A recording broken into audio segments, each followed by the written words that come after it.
It was a cold December night when Jenna, an experienced hiker, decided to take a solitary trek along a lesser-known stretch of the Appalachian Trail near Linville Gorge, North Carolina. The sun had already dipped below the Blue Ridge Mountains, casting long shadows across the dense forest. The locals had warned her about hiking alone at dusk, but she dismissed their concerns. After all, she'd hiked these mountains many times before. As Jenna made her way deeper into the gorge, a peculiar silence settled over the forest. The usual sounds of crickets, birds, and rustling leaves vanished, replaced by an eerie stillness. Her footsteps on the leaf-strewn path seemed unnaturally loud. She shook off the unease and pressed on, her flashlight cutting through the encroaching darkness. About an hour into her hike, Jenna noticed something unusual. The trail markers, which had always been clear and consistent, seemed to have vanished. She paused, consulting her map and GPS, but both appeared useless. A faint whispering sound reached her ears, barely audible yet distinct. "Leave.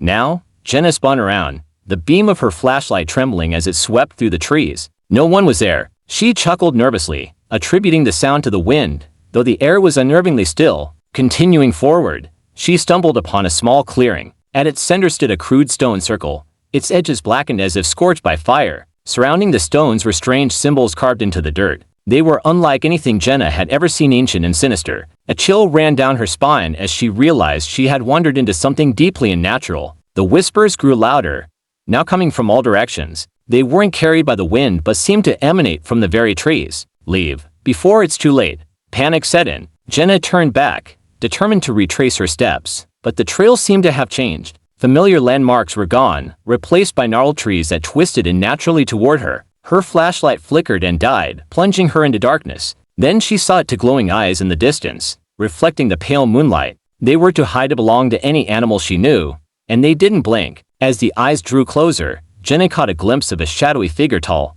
skeletal, with elongated limbs. Her breath caught as the figure whispered, this time directly into her ear, though it was still several feet away. "You shouldn't have come here." Jenna bolted, crashing through the underbrush. Her heart pounded as she ran blindly, the whispers now a cacophony around her. Finally, she stumbled onto a familiar section of the trail. Without looking back, she sprinted until she reached her car, tears streaming down her face. The next day, rangers found the trail markers perfectly intact, but when Jenna returned to the spot in daylight, the stone circle and strange carvings were gone, as if they'd never existed.